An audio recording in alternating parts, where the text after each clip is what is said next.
So when I'm out on walks and I'm in nature, I take a look around and I see differences in plants that I was taught in school. And I think it's a useful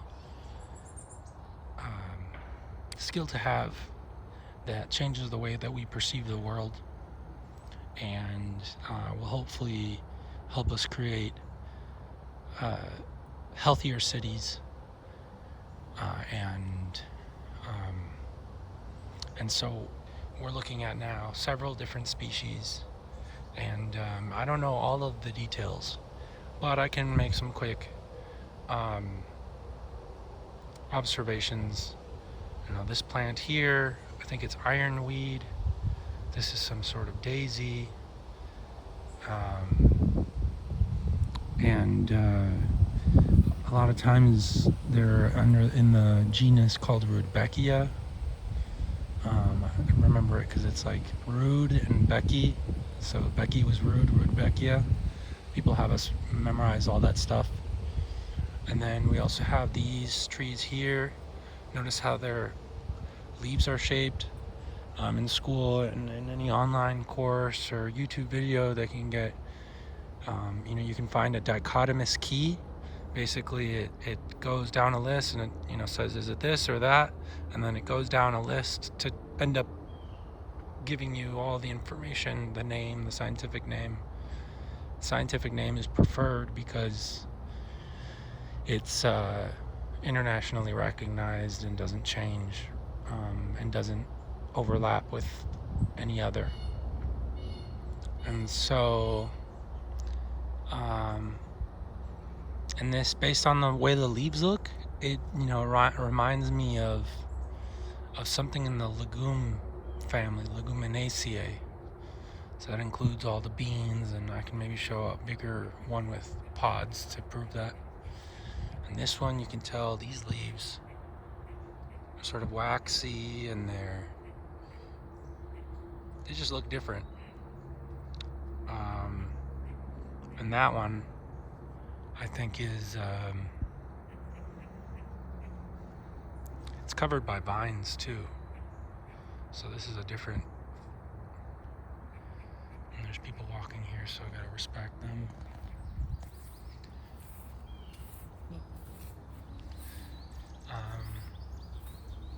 I hear this is an easy one. This is an oak tree. And so there's different groups. They're called subgenera. Genus is just the name in Latin, and I think it's originally from Greek, just like a kind of something. It's where the word genocide comes from. The word I think genre I might be wrong about that, but it basically, it's a word. Genus is a word in Greek that is just everything derived from, or the word gene, like a gene. It's just like, it's everything derived from the same source, and so it's a grouping from the same source, usually biologically.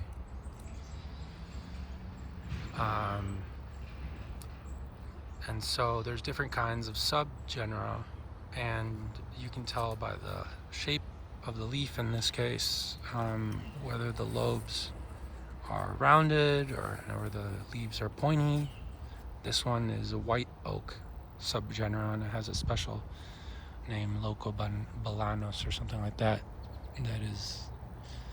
Those ones are a little bit harder to remember, but this is young, and oak trees take a long time to mature. About 20 years to reach maturity. So the time spans, it's like those old proverbs where they say, the best time to plant a tree was 20 years ago, the second best time is now. And the great thing about being involved in this activity is that it changes your perception of time, and so I think it's good to get kids involved in it too, because they're going to be more responsive and more interested, whereas I think adults, if we get stuck in different time frames, we get antsy and we but maybe it's the reverse. I don't know. I don't know. Nothing I say ends up being true. It's just you can make a bunch of different arguments to it. There's some Zen saying about that. You speak something, it splits in two. Anyway, so this one is this is a mulberry, and it's not from here originally, and at least that's what it looks like to me. Maybe it's not. And then this one is a walnut. I know it because it produces walnuts and the leaves. And so when you get into it, you find out that these leaves, for example, this is technically the leaf. The leaf starts at the base where the axial bud, I think it's called, is located.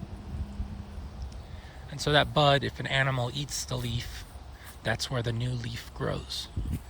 And that's how we know it's a compound leaf, because it's like you think this is the leaf, but no, it's actually the whole thing. It just grew differently. And so that's, before I was talking about leaf morphology or plant morphology, and just how, humans and plants, humans are so similar to other animals in terms of just the way we appear and function. Plants are very different from each other. And so even though we just think that they're all the same, they look the same to us in many ways. But once you get into it, it's like, wow. And so then you look at all the timelines that they've created based on the fossil evidence and the carbon dating. There's, hundreds of millions of years, depending on, mostly like 40 millions of years for most of the things that we care about. But compared to humans, recently they found a humanoid, like an animal that was a primate that was like a human, and that was, I think it was like 2 million years. So, and they just found like a tooth, but it's not human. If they picture it, find it all together, it looks. And so this goes against a lot of what they teach us in the Bible and things like that. But even in the Bible, you can see that, it talks about west of Eden, and it talks about the rivers, these unknown rivers that are named, the two of them that are not the Tigris and Euphrates. Rashi, a Jewish commentator on that part of the Bible, says that it's the Nile River. And so west of Eden, that would put them somewhere maybe in the Sahara. Who knows? But definitely things were pointing to Africa, and time will reveal, if there were, different parts of the world too that influenced, migrations of primates that left Africa and then came back. Who knows what happens? I mean, with that morphology of, feet and travel, a lot of things can happen. And but given that the tools that they had, they created a story, a narrative that makes sense, and saw patterns in nature like we're doing right now, and 7 became a very important number. And really the story is about acknowledging that we're like God, because we rest on the 7th day just like God. And Allah, or Elohim. So anyways, that was just a religious rant. But here is what I was talking about before. This is a tree that produces beans. These are bean pods. And there is a John Muir who created one of the first national parks in the U.S., he was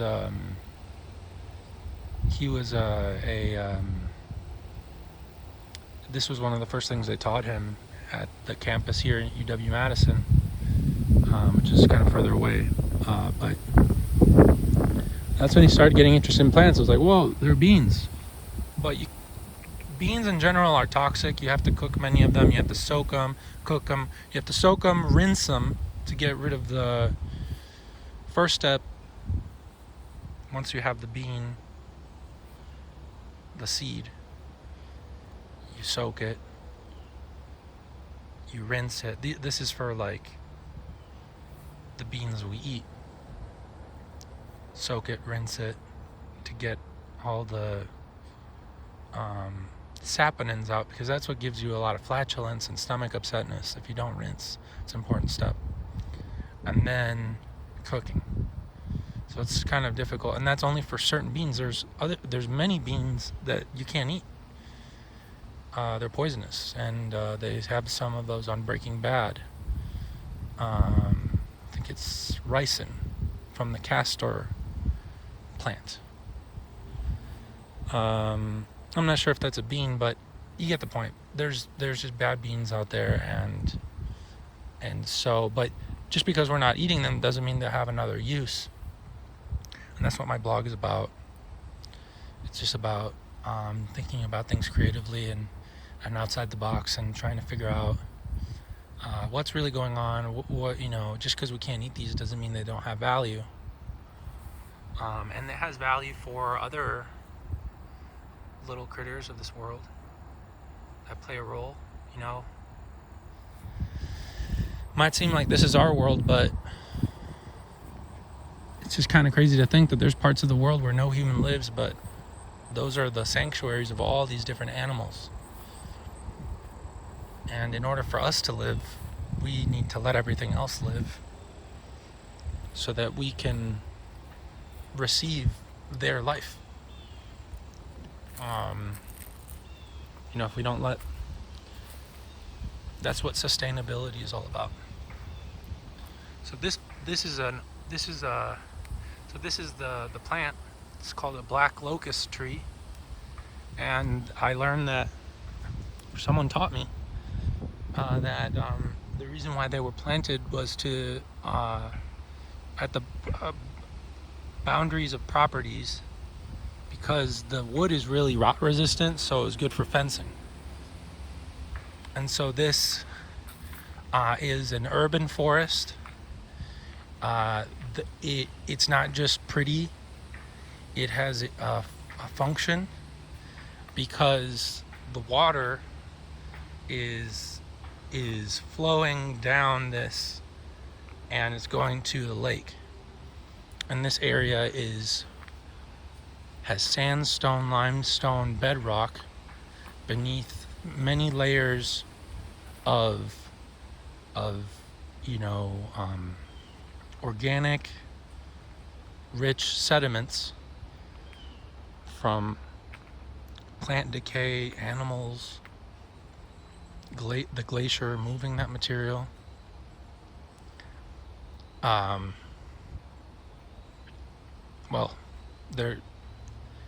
Won't get into specifics, but basically is that. And so without forests like these, we'd experience a lot more erosion. And there's neighborhoods down there. You don't really feel this because of the trees. You don't see the contours of the landscape. You don't get to see the horizon anymore. When this was all prairie. When this was mostly prairie, is probably the way it was. But who knows? I really don't know what this used to look like. But it's downhill, and there's boulders, and there's things that the glaciers moved, and things are still shifting. So having these trees here is important for the city's infrastructure. It keeps things together so that there isn't any landslides. It minimizes the erosion, and it also, these trees are living It's hard to tell sometimes because they just don't move, but we can tell the evidence of them living is first the fissures on the bark. They taught me that the reason why bark is fissured like this is because when the tree grows horizontally, a layer, each year is what it looks like, because during the colder parts of the year it doesn't grow at all. And so when you look at the inside of it, it would be, like growing very slowly and then growing very rapidly, growing very slowly, rapidly. That's the tree rings. And so that's how they can date it back to a certain year. And but as it grows, the outside has to grow too, but it can't keep up with it, the lateral growth, and so it starts splitting. And so that's where you get fissures on tree bark from. And so this is a very old tree, and you can tell that it's an oak tree. It's one of those, it's that white oak that we were just looking at. Look at that.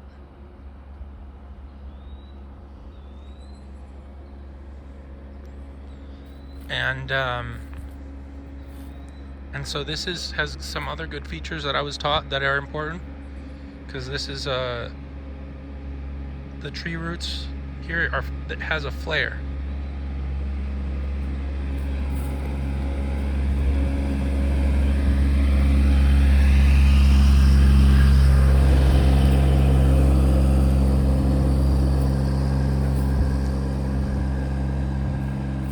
So trees are also home to wildlife, so there's little animals in there that live there, and trees die in the middle. So so you could have a tree that's really old and it's just completely hollow in the middle, but it's still alive because the part of the tree that's alive is just the outside. The inside is, at least for our region, maybe it's different in different parts of the earth, but the middle is generally the oldest stuff, so it's less alive. You still have to dry wood when you do have to cut down a tree or whatever, for wood, for firewood, like something like this, and so there is water in it, but it's mostly really around the outside. And that's where it's moving and growing. So the inside can hollow out. That's completely normal. And the animals live there.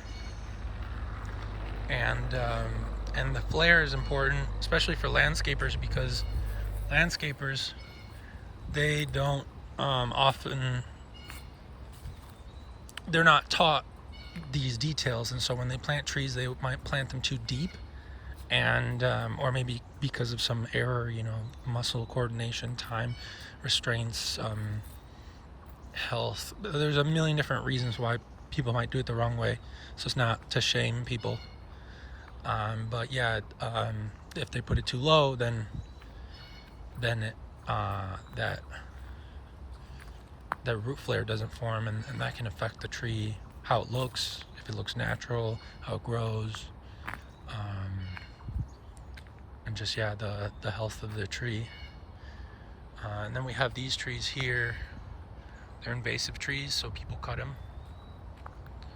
And this is a buckthorn tree, so it would take over this whole forest if they didn't cut them, like it has elsewhere in the United States.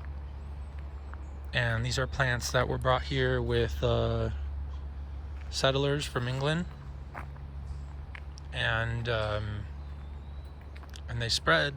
And so it's a big question of, are plants just like decorations that we can just move around, or is it more serious than that? So actually pretty much everyone agrees that it's more serious than that. So they have laws that now restrict moving plants, because plants have been here for thousands and thousands of years. When we bring plants from other parts, it disrupts that.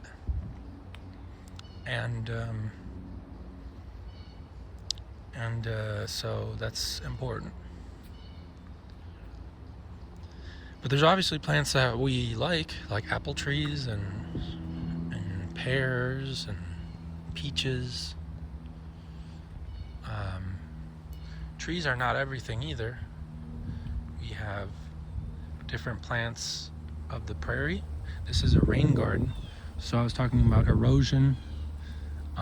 This is one way that they're stopping the erosion too, is by controlling the water that flows from this parking lot into the forest by creating a rain garden that soaks up that water and stops it from flowing so fast. But there's some engineering issues here, and I wish that more people could think of these issues as being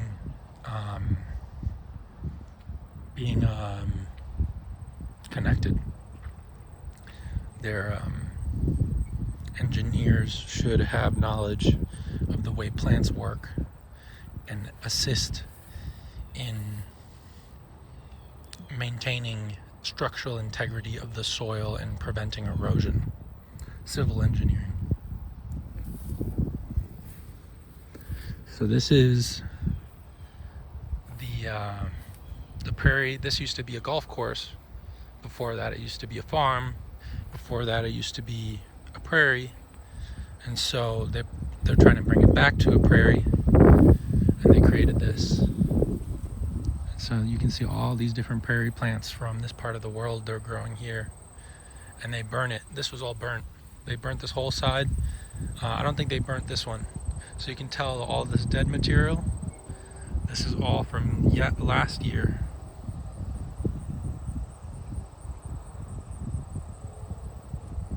Whereas this side, this was burned. So there's no dead material. Everything's growing. Everything's alive. Except things maybe that grew earlier in the year and then now are dead. But this stuff, the animals, the plant, the birds, they still eat these. There's seeds in there. It's part of the life cycle of the plant. The plant grows, it produces seeds. The plant kind of sort of withers and dries, and it just puts its energy into its offspring so that they could be the future.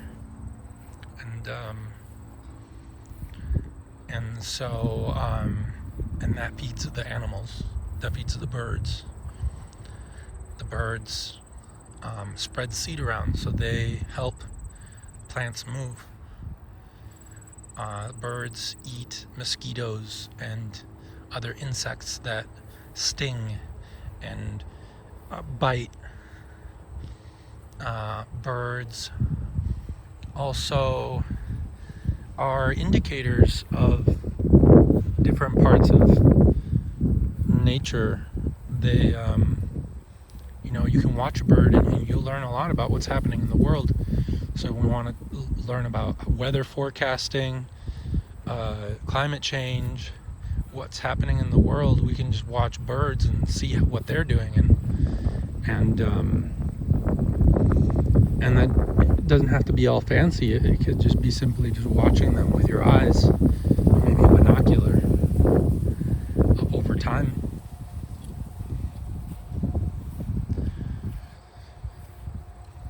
Here's another seed. So this is a different dispersal mechanism. This is milkweed, and so it has these little fibers. So it kind of reminds us of cotton. The reason why cotton is really popular is because of the length of their fibers. So they've tried to process these into a sort of a textile, but really not much research has been serious research has been done on this, because most people just kind of do it at home. They're just kind of woodsy people that want to do cool, fun projects, they make like fluff, for pillows and things like that, but not any textiles. And it's because of the length, the fiber length. Cotton is a lot longer, and hemp is even longer. So that's the stalks of plants have fibers too. And hemp is not from this part of the world. The Native Americans had different plants that they used for fiber that we could also explore, because they could grow in an environment where just easily, and it wouldn't have such environmental impact, and it would be just unique. Who else could do that?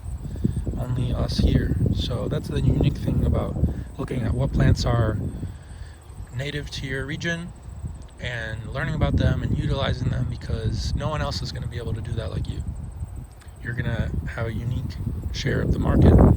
You're going to be set apart. And so here is a grass, but this is just, makes you think about, look how big these kernels are. There definitely is. The Native Americans were picking grasses. They were harvesting grasses like people in the old world.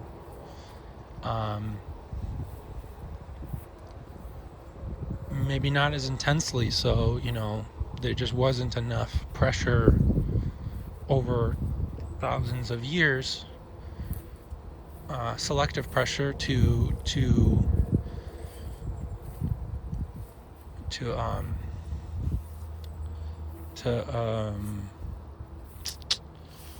not to hybridize, but to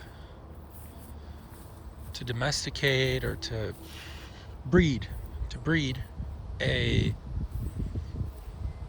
and there's different breeding methods, but that's all what it is. And it'd be interesting to see if Native Americans bred trees by selecting different acorns and planting those, because they did consume acorns. But acorns are more of like a survival food. I don't really like them. I've never really tried them, to be honest. But I just don't like them because they come with a lot of like ifs and buts. It's a food that you need to process a lot in order for it to be what it needs to become. So it's very energy intensive. It's a survival food because it doesn't have,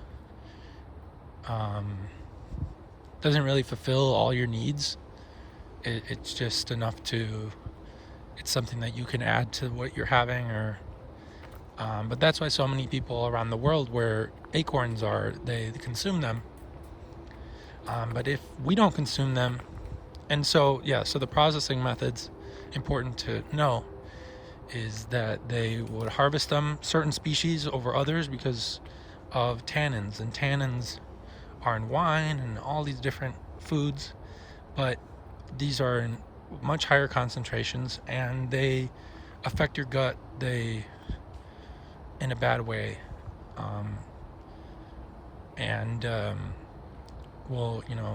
could make you sick, could affect how you take nutrients, all that. And so they grind them up, they soak them, get all those tannins out. They have, you have to wash them kind of continually to get all the tannins out. Keep mashing them up, soaking them, and then drying them, and then using them as a flour. And the flour, it isn't, yeast is what makes flour rise. So it's like unleavened bread. And so you make little cakes. And even then, it's still only certain cultures did that. And my take on it is that it was a survival food because they were also hunting animals, and animals were the main source of nutrients to survive.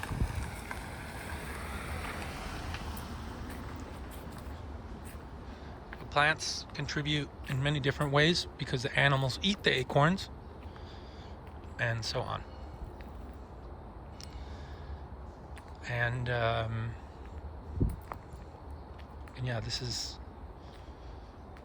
the plant world.